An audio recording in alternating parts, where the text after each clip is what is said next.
ओम नमो भगवते रामकृष्णाय। शांतिपूर्ण और सुखी जीवन के लिए अमूल्य सीख, महत्वपूर्ण सबक महान संत स्वामी जगदात्मानंद जी की प्रेरणादायक पुस्तक जीना सीखो से अब हम देखेंगे उचित योजना के माध्यम से सफलता कैसे प्राप्त करें। योजना द्वारा सफलता। हमें वर्तमान में जीना है। हम अतीत से आवश्यक महत्वपूर्ण सीख लेना है। जो गलतियां हमसे हुई हैं उनकी पुनरावृत्ति ना करें। सही योजना बनाकर भविष्य का निर्माण करें। परंतु अतीत एवं भविष्य की कड़ी वर्तमान है। वर्तमान पर सर्वाधिक जोर दे, महत्व दे। लक्ष्य पर पैनी नजर रखे, शार्प नजर रखे। अतीत से शिक्षा ग्रहण करे एवं वर्तमान में उत्साहपूर्वक कार्य करे। अब हम स्वामी जगदात्मानंद जी से सुनेंगे सही योजना, उचित योजना के माध्यम से सफलता कैसे प्राप्त करें। आधुनिक युग में योजना का बड़ा महत्व है।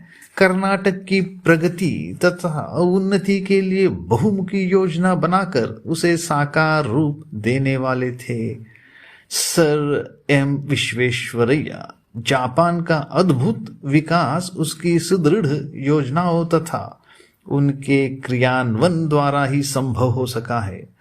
अपनी योजनाओं तथा उनके रूपायन से ही सिंगापुर को भी विकासशील राष्ट्रों में अग्रणी होने का सौभाग्य मिला। वैश्विक मापदंडों के अनुसार देखें तो उसके आकार की तुलना में उसकी उपलब्धियां बड़ी ऊंची हैं। मनुष्य को पहली बार चंद्रमा पर पहुंचाने के लिए प्रायः 10,000 वैज्ञानिकों ने लगातार 10 वर्षों तक अथक परिश्रम किया था। उत्कृष्ट योजना के ठीक ठीक फलीभूत होने का यह एक उदाहरण है। भविष्य के समृद्धशाली भारत की कल्पना करने वाले नेताओं ने पंचवर्षीय योजनाओं के रूप में कई रणनीतियां बनाई हैं। निरंतर बढ़ती जा रही जनसंख्या के फलस्वरूप भविष्य में होने वाले अन्नाभाव के चलते जनता को भूखमरी से बचाने के लिए नियोजित परिवार की आवश्यकता का व्यापक प्रचार किया गया। भविष्य के लिए बनाई जाने वाली योजनाओं में जीवन बीमा का महत्वपूर्ण स्थान हो गया है। समाज, सरकार तथा छोटी बड़ी संस्थाएं सभी अल्प या दीर्घकालिक योजनाओं को लेकर चल रहे हैं। आधुनिक चेतना से युक्त कोई भी व्यक्ति भविष्य के बारे में सोचे बिना नहीं रह सकता। कोई भी समझदार व्यक्ति भविष्य की दृष्टि से अपने जीवन का नियोजन करता है। हमारे पूर्वजों ने इहलोक में निवास तथा परलोक गमन के विषय में सुनिश्चित योजनाएं बनाई थी। कालिदास अपने रघुवंश में कहते हैं, शैशवेभ्यस्त विद्यानां यौवने विषयैषिणां वार्धके मुनिवृत्तीनां योगेनान्ते तनुत्यजाम्। रघुवंश के राजगण बाल्यकाल में विद्या अर्जित करते थे। युवावस्था में गृहस्थ जीवन का सुख लेते हुए अपने कर्तव्य का निर्वाह करते थे। वृद्धावस्था ध्यान, चिंतन तथा साधना में व्यतीत करते थे और अंततः योग मार्ग से देह त्याग कर देते थे। विंस्टन चर्चिल कहते हैं, देश के भविष्य का निर्माण करने की इच्छा रखने वाले नेता को उस देश द्वारा हजारों सालों से अपनाए हुए मार्ग का अनुसरण करना चाहिए। व्यक्तिगत जीवन के निर्माण में भी अपनी वंश परंपराओं तथा परिवेश के प्रति सजगता का बोध अनिवार्य है। जब वर्तमान में ही जीने पर बल दिया जाता है तो इसका अर्थ यह नहीं कि हम अतीत की घटनाओं को विस्मृत करके अपनी पुरानी भूलों से कुछ न सीखे तथा अपनी शक्तियों का लाभ न उठाए। इसका यह तात्पर्य भी नहीं है कि हम भविष्य के लिए विशिष्ट योजनाएं न बनाए या उनमें संशोधन न करें। बनाई गई योजनाओं को फलीभूत बनाने के लिए वर्तमान का पूरा उपयोग करना होगा और अपने प्रयासों को उनकी चरम सीमा तक ले जाना होगा। विलियम ऑस्लर के शब्दों का यही मर्म है।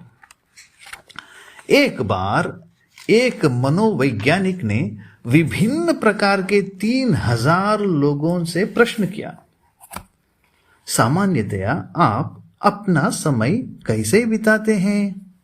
आपका मन मुख्यतः किन चीजों में लगता है? लोगों के विभिन्न प्रकार के उत्तर सुनकर वह चकित रह गया।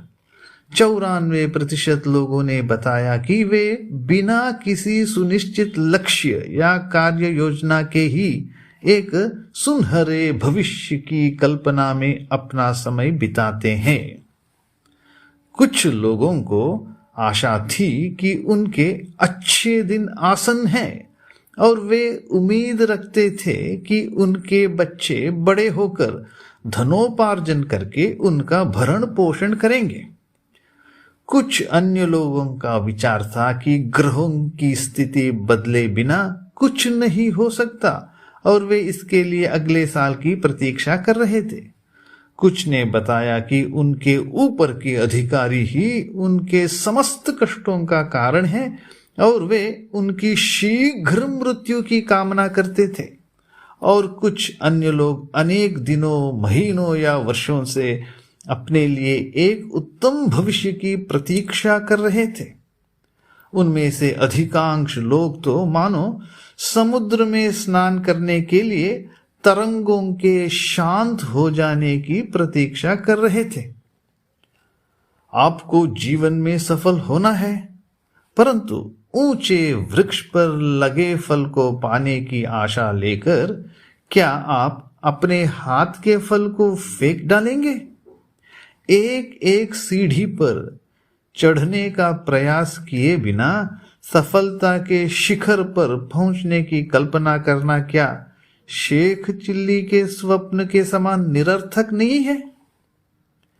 कुछ लोगों के लिए वर्तमान से तात्पर्य मात्र अतीत की जुगाली करना या फिर भविष्य के लिए दिवा स्वप्न देखते रहना है। परंतु पहले हमें वर्तमान की घटनाओं को समझना होगा। केवल वर्तमान में कार्य करने वाले लोग ही सफलता की उपलब्धि करेंगे। केवल वर्तमान में कार्य करने वाले लोग ही सफलता की उपलब्धि करेंगे। अतः सरलतम समाधान यह है कि हमें अतीत से सीखना होगा और भावी लक्ष्य की प्राप्ति के लिए वर्तमान में उत्साह पूर्वक कार्य करना होगा। अतः सरलतम समाधान यह है कि हमें अतीत से सीखना होगा और भावी लक्ष्य की प्राप्ति के लिए वर्तमान में उत्साह पूर्वक कार्य करना होगा। ओम शांति शांति शांति। हरि ओम तत्सत। श्री राम कृष्णार्पणमस्तु।